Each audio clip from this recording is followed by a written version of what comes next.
बिहार में एनडीए और बीजेपी की ऐतिहासिक जीत के 5 सबक जिनका सीधा असर पड़ेगा राष्ट्रीय राजनीति में, राष्ट्रीय चुनाव की राजनीति में।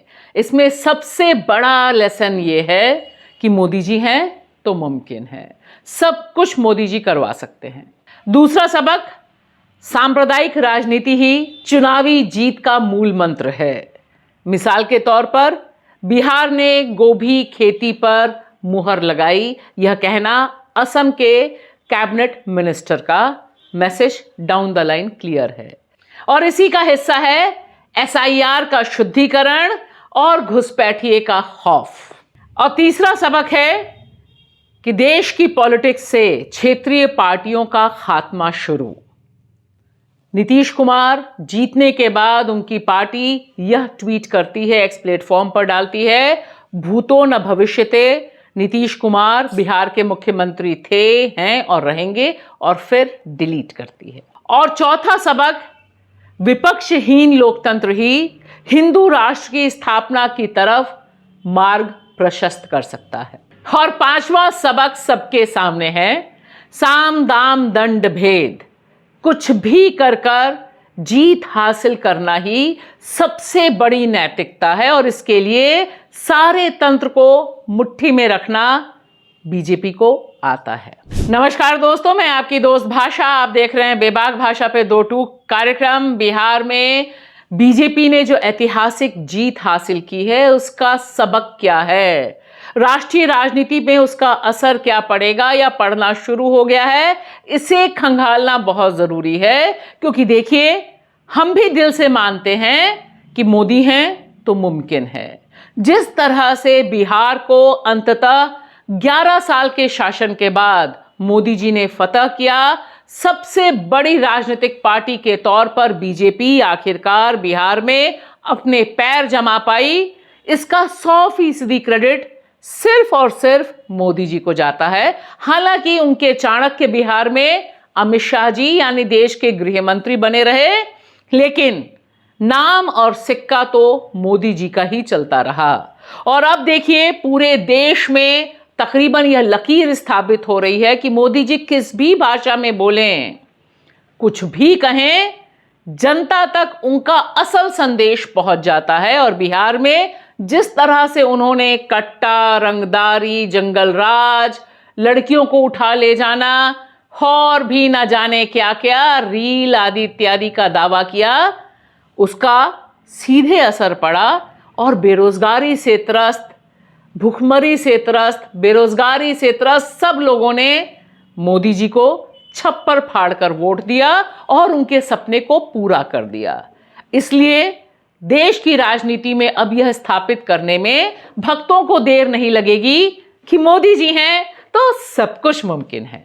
बिहार के इस जनादेश को आप कैसे भी देखें, इसका दूसरा बहुत बड़ा मैसेज है, दूसरा बड़ा सबक है कि अब देश में जो सांप्रदायिक राजनीति है वही बीजेपी की माई बाप है।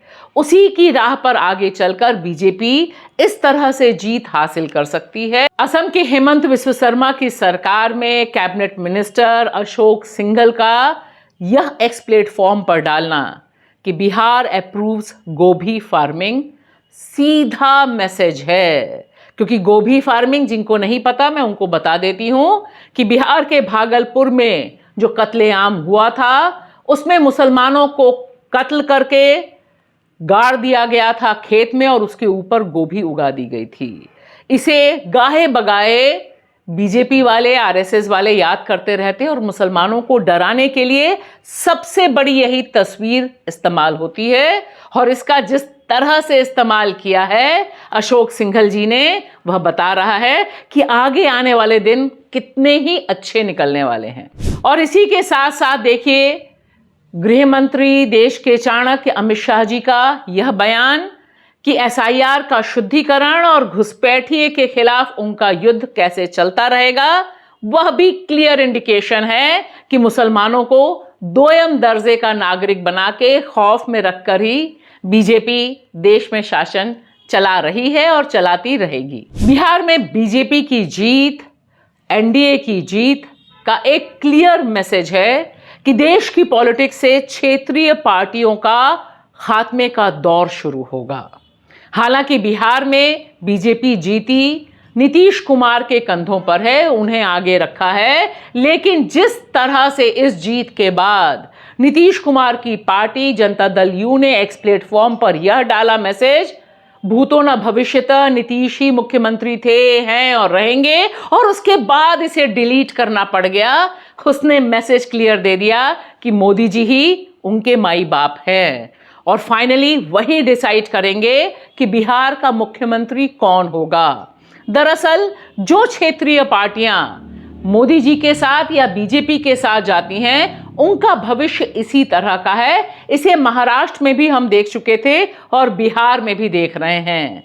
बिहार की दो क्षेत्रीय पार्टियां जो यहां की पॉलिटिक्स को डिसाइड करती रही हैं, उसमें से आरजेडी यानी लालू प्रसाद तेजस्वी यादव के राष्ट्रीय जनता दल को बिल्कुल न्यूनतम पर पहुंचा दिया है बीजेपी ने, मोदी जी ने, और उसके बाद जनता दल यू जो पहले से उनके कब्जे में है, उसे कुछ भी इंडिपेंडेंट कहने से करने से रोका जा रहा है। याद आती है किस तरह से एकनाथ शिंदे महाराष्ट्र के हों या अजीत पवार महाराष्ट्र के हों, दोनों को उनकी जगह दिखाने का काम बीजेपी ने बहुत अच्छे ढंग से किया है। और बिहार में एनडीए की जीत और बीजेपी के सबसे बड़े दल के तौर पे उभरने का चौथा सबक यह है कि देश अब विपक्षहीन लोकतंत्र की तरफ बढ़ रहा है और दरअसल यही है हिंदू राष्ट्र में प्रवेश करने का रास्ता।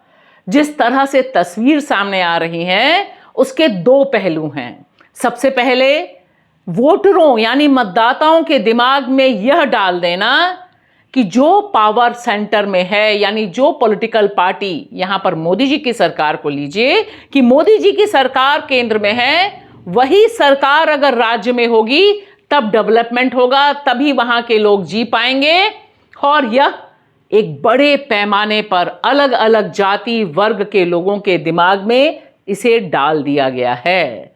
और इसका हमने एक नमूना दिल्ली में देखा है, महाराष्ट्र में देख चुके हैं, हरियाणा में देख चुके हैं और पश्चिम बंगाल, जहां पर अब बिहार के बाद चुनाव होना है, वहां पर भी मोदी जी लगातार बस और बस यही बता रहे हैं कि बिहार का विकास इसलिए रुका हुआ है क्योंकि वहां पर बीजेपी की सरकार नहीं है। और जिस तरह से यह नौजवान महिला जो बीजेपी की समर्थक है, यह बिहार में बोल रही है कि अब विकास होगा क्योंकि अब हमने नीतीश कुमार को सेकंड नंबर पर डाल दिया है और बीजेपी और मोदी जी ही फर्स्ट नंबर पर आ गए हैं। यह है change of mindset. It is the change. It is the work which make it change, and they work for us. Finally, a party came who wants to give a central fund, sir. It's the basic theory in constitution. If the main party who is in central, if they are serving in state, now we are going to growth. और विपक्षहीन लोकतंत्र ही हिंदू राष्ट्र की पहली सीढ़ी है या बड़ी कुंजी है। इस बारे में जिस तरह से तमाम विधानसभाओं को जिताने के लिए आरएसएस ने अपनी मैकेनिज्म, अपने पूरे तंत्र का इस्तेमाल किया, उस पर भी चर्चा होनी बहुत जरूरी है। हरियाणा में हमने देखा था और अब बिहार में आरएसएस द्वारा चलाया गया ऑपरेशन त्रिशूल बहुत चर्चा में है और इसके जरिए बताने की कोशिश है कि दरअसल असली कमान आरएसएस यानी राष्ट्रीय स्वयंसेवक संघ के पास है और उसने अपने ऑपरेशन त्रिशूल के जरिए ही बिहार में भारतीय जनता पार्टी को नंबर 1 पॉलिटिकल पार्टी में तब्दील किया। यह भारतीय लोकतंत्र के खात्मे और देश के हिंदू राष्ट्र में प्रवेश करने के रास्ते की ओर एक इशारा करता है। और पांचवा सबक तो ऐसा है जो चाणक्य नीति का बुनियादी हिस्सा है और एक तरह से मनुवादी सोच का बेसिस है। साम दाम दंड भेद, सब कुछ का खुला खेल पावर को हासिल करने के लिए। यहां नैतिकता अनैतिकता का कोई भेद नहीं रह जाता है और जिस तरह से बिहार के चुनाव में चुनाव आयोग ने काम किया वह इसकी जीती जागती मिसाल है। जिस राज्य में सिर्फ 7 करोड़ 42 लाख मतदाता हैं, वहां पर वोट अगर 66.6% पड़ रहा है, तब टोटल मतदाता 7 करोड़ 45 लाख कैसे हो रहे हैं। इसे ही कहते हैं इलेक्शन मैनेजमेंट।